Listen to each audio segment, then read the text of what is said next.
Did you know that there is a global effort to remove all references of Islam from the Crusades? And by global, I mean it's happening everywhere, even here in the West.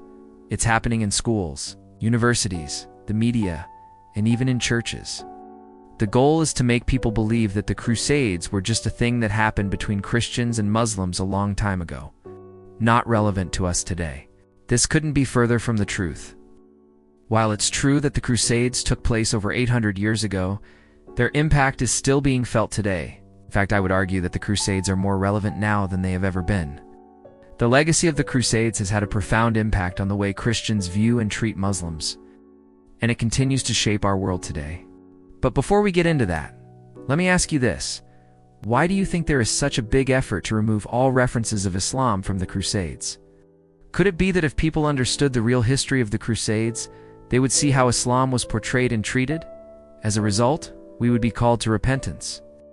Now, it's true that the Crusades were a brutal and violent chapter in history, but it's important to remember that they were not just about religion. They were also about politics, economics, and power. The reality is that the Crusades were a complex and nuanced event that cannot be understood simply as a clash between Christianity and Islam. For example, the First Crusade was sparked by the Byzantine Emperor's request for military assistance against the rising power of the Seljuk Turks. While it's true that European Christians seized Jerusalem in 1099, massacring the Jewish and Muslim inhabitants, this was not the intention of the First Crusade.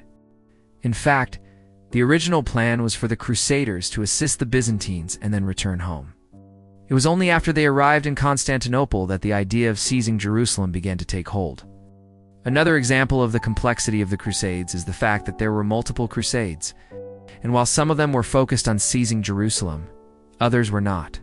For example, the Children's Crusade of 1212 was an attempt to convert Muslims to Christianity through peaceful means. In conclusion, the Crusades were a complex and multifaceted event that cannot be understood simply as a clash between Christianity and Islam.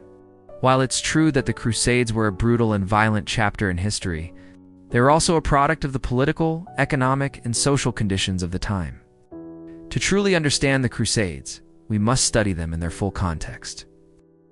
Only then can we learn from the mistakes of the past and work towards a better future. If you want to learn more about the Crusades, I encourage you to check out the resources provided. Thank you for watching, and may God bless you.